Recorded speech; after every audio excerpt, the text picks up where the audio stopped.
As y'all know, the invasion of the Ukraine by Russia has begun. We're not an invasion, by the way. Yes, yes. Because Moscow, because of state-run TV in Russia, they are not. Putin is not allowing it to be called that on state-run television. No, he is not at all. But that is exactly what's happening.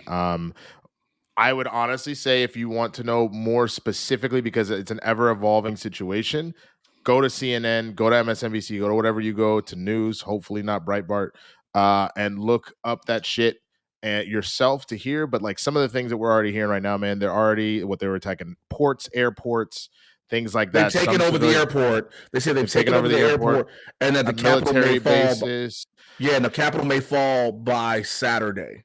But the scariest thing that I've been seeing on the news, and this is something that I doubt anybody from the Ukraine is watching us at all, but who knows, is from the fact that like Poland has opened its doors. Russia's cyber force, obviously, as we know, because they've affected multiples of our elections at this point and made us all go at each other's throat, has been putting up all this propaganda on Twitter and everything else, being like, Poland has closed its borders. They don't want none of the smoke, blah, blah, blah, scaring off Ukrainian refugees who are just trying to go. And the big thing that all the news sites have been stressing, the borders are not closed. You do not need a visa. You just need your passport.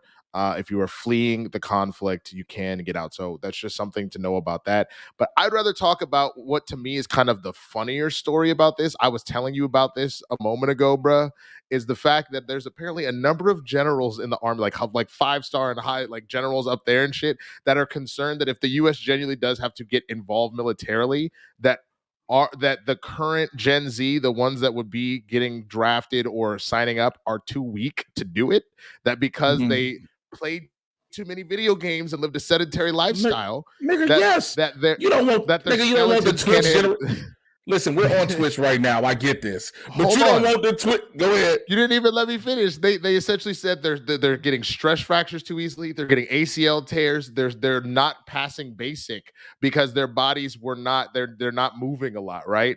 So the funniest thing about it is that this is the same military, bro, that has put out America's army. Like everyone has agreed, because of all the video games, that this generation is probably even better dealing with drone strikes and anything else like that, because they've been getting that sort of hand-eye coordination. But the fact that they're out here trying to predatorily through video games get people to sign up for the military, but then like, man, y'all some weak motherfuckers. We can't even use your ass.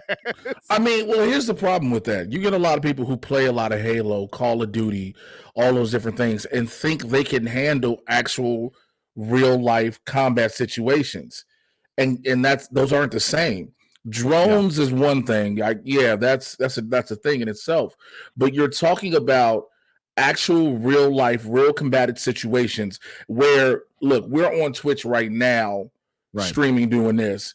Do you want the generation that's like, hey, y'all, I'm finna be playing Halo for the next 2 hours, talking about we finna run a covert operation? Hell no.